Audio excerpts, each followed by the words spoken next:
So night ఎపిసోడ్లో మనం చూసుకుంటే ఏమవుతుందంటే లాస్ట్ శ్రీజాని సేవ్ చేస్తారు. డెమోన్కి యాజ్ అ కెప్టెన్ పవర్ ఉంటుంది కదా, సో డెమోన్కి ఎవరినైనా సేవ్ చేయాలి అని ఛాన్స్ ఇస్తే తను శ్రీజాని సెలెక్ట్ చేస్తారు. సో అప్పుడు రీతితో ఆర్గ్యుమెంట్ అవుతుందంటే నీకోసమే కదా నేను నామినేట్ అయ్యాను, నన్ను సెలెక్ట్ చేసుకోకుండా శ్రీజాని ఎందుకు సెలెక్ట్ చేసుకున్నావని ఆర్గ్యూ చేస్తుంది అనమాట. అట్లీస్ట్ నీకు నన్ను అడగాలని కూడా అనిపించలేదా అని తను క్వశ్చన్ చేస్తుంది అనమాట. సో అక్కడ ఏమవుతుందంటే అంటే రీతు కావాలనే చేసిందా, అంటే ఆయన వల్ల నామినేట్ అయ్యింది అంటే రీతు కావాలనే చేసిందా అదంతా డెమోన్ కోసం అనే క్వశ్చన్ మళ్ళీ వస్తుంది అక్కడ కదా. నాకు అదే కన్ఫ్యూజన్ అయింది. తను అంత ధైర్యంగా ఆయనకి మేబీ రాంగ్ అనిపించవచ్చు, తనకి ఎవరిని సేవ్ చేయాలనిపిస్తే అలా సేవ్ చేసే ఛాన్స్ వచ్చింది. అండ్ ఇంకొకటి, ఒకవేళ తను రీతును సేవ్ చేస్తుంటే తనే బ్యాడ్ అవుతుండే. మరీ పార్షాలిటీ చూపించారు, వీళ్ళు గేమ్ ఆడుకుంటున్నారని. సో తను శ్రీజాని సేవ్ చేసి మంచి పని చేశాడు అనిపించింది నాకు. సో కానీ రీతు అడిగిన క్వశ్చన్లోనే నాకు అర్థం కావలేదు.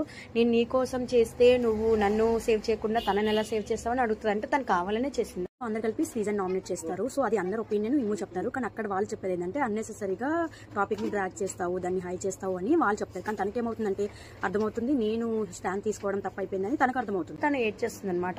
సో తను ఏడ్చిన తర్వాత ఇమ్ము వెళ్ళి తనకి డీటెయిల్గా క్లియర్గా ఎక్స్ప్లెయిన్ చేస్తాడు. తను డౌన్ అవ్వకుండా తను ఒకటే మాట్లాడేస్తుంది, నేను ఎవరితో మాట్లాడను, ఏం చేయను అని. బట్ తను ఇలా వెళ్ళి మాట్లాడడం అనేది చాలా మంచిగా జరిగిందని నేను అనుకుంటున్నా. సో తనకి చాలా మోటివేషన్ వచ్చింది అని నా అభిప్రాయం. ఇన్ డీటెయిల్గా ఎక్స్ప్లెయిన్ చేస్తాడు తనకి, నువ్వు అలా బిహేవ్ చేయకు అని. సో తను ఎక్కడ లో ఫీల్ అవుతుందా అని కంప్లీట్గా ఎక్స్ప్లెయిన్ చేయడం అనేది నాకు చాలా బాగా నచ్చింది. సో దాని తర్వాత తను చాలా మంచిగా ఫ్రీ అయిపోతుంది అనమాట.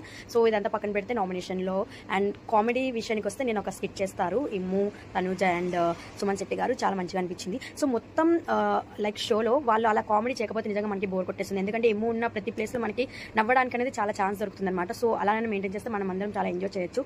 దాని తర్వాత ఒక ఎమోషనల్ టాస్క్ అనేది రన్ అవుతుంది.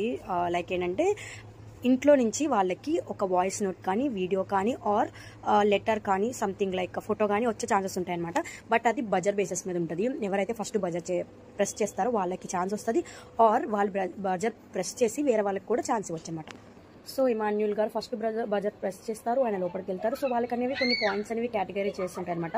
లెటర్కి ఎక్కువ పాయింట్స్ ఉంటాయి, తర్వాత వీడియో బయటకి కొంచెం తక్కువ ఉంటాయి, ఫోటోకి కొంచెం తక్కువ ఉంటాయి. సో ఆయన లాస్ట్ ఫోటో సెలెక్ట్ చేసుకుంటారు, ఎందుకంటే ఆ పాయింట్స్ అక్కడ ఒక బ్యాటరీ పెడతారు, అది అయిపోతే ఛాన్సెస్ రావన్నమాట.